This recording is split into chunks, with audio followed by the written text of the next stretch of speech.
కేంద్రంతో డి అంటే డి అనేలా స్టాలిన్ వ్యూహం. కేంద్రం రాష్ట్రం మధ్య నమ్మకమే వారధి. తమిళనాడులో స్వయం ప్రతిపత్తి కోసం కమిటీ ఏర్పాటు. కేంద్ర రాష్ట్ర సంబంధాల బలోపేతం కోసమేనా? రాష్ట్రాల హక్కులను హరిస్తున్నారన్న స్టాలిన్ రాజ్యాంగం సూచించిన సెన్సిటివ్ బ్యాలెన్స్ క్రాస్ చేస్తుందా? దేశ ప్రజల విశాల ప్రయోజనాల కోసమే ఒత్తిడంటున్న స్టాలిన్ రాజకీయ వ్యూహమా లేక వాస్తవ సమస్యల పరిష్కారానికా? తమిళనాడు రాష్ట్రం స్వయం ప్రతిపత్తి వైపు గట్టిగా అడుగులు వేస్తోంది. రాష్ట్రాల హక్కుల విషయంలో ఎప్పటికప్పుడు తన వాదనను బలంగా ఉంచుతున్న సీఎం ఎంకే స్టాలిన్ ఇప్పుడు మరో సంచలనాత్మక నిర్ణయం తీసుకున్నారు. తమిళనాడు ప్రభుత్వానికి అవసరమైన సిఫారసులు చేయడానికై సుప్రీంకోర్టు మాజీ న్యాయమూర్తి జస్టిస్ కురియన్ జోసెఫ్ ఆధ్వర్యంలో ఒక ఉన్నత స్థాయి కమిటీని ఏర్పాటు చేస్తున్నట్లు ప్రకటించారు. ఈ ప్రకటనతో దేశవ్యాప్తంగా చర్చలు మొదలయ్యాయి.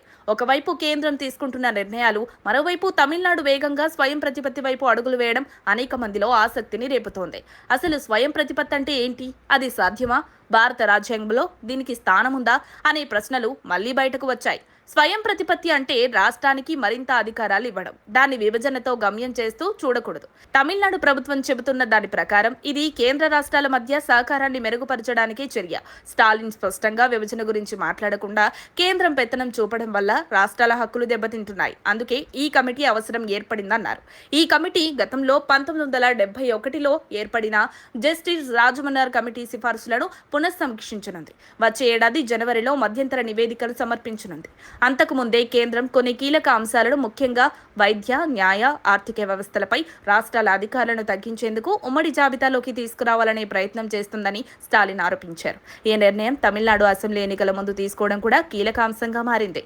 ఇది కేవలం ఎన్నికల వ్యూహమా లేక నిజంగా రాష్ట్రాల హక్కుల పరిరక్షణకు తీసుకున్న నిర్ణయమా అనే చర్చ జరుగుతోంది. మరొక వైపు తమిళనాడు ఇలా అడుగులు వేస్తే ఇతర దక్షిణాది రాష్ట్రాల పరిస్థితి ఏంటి? వారు కూడా ఇలాంటి డిమాండ్లతో ముందుకు వస్తారా అన్నది కీలక ప్రశ్నగా మారింది. తమిళనాడు తీసుకున్న చర్యలు విభజనకు కాదు, దేశవ్యాప్తంగా అన్ని రాష్ట్రాల హక్కులను పరిరక్షించాలన్న లక్ష్యంతోనే తీసుకున్నాయని స్టాలిన్ పేర్కొన్నారు. భారత రాజ్యాంగం భిన్నత్వంలో ఏకత్వం అనే తత్వాన్ని అనుసరిస్తుంది. అందులో భాగంగా అన్ని రాష్ట్రాలు సమానంగా, న్యాయంగా అభివృద్ధి చెందాలని తమిళనాడు ప్రభుత్వం అభిప్రాయం.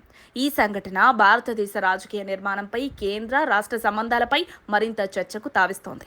తమిళనాడు అడుగులు మిగతా రాష్ట్రాలకు మార్గదర్శకమవుతాయా? స్వయం ప్రతిపత్తి అనే భావన భారత రాజ్యాంగ పరిధిలో సాధ్యమా అన్నదే ఇప్పుడు దేశవ్యాప్తంగా ముమ్మరంగా చర్చించబడుతున్న అంశం.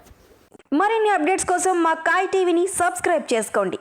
మా వీడియో కనుక మీకు నచ్చినట్లయితే లైక్ చేయండి, షేర్ చేయండి. మీ విలువైన అభిప్రాయాలను కామెంట్ బాక్స్లో తెలియజేయండి.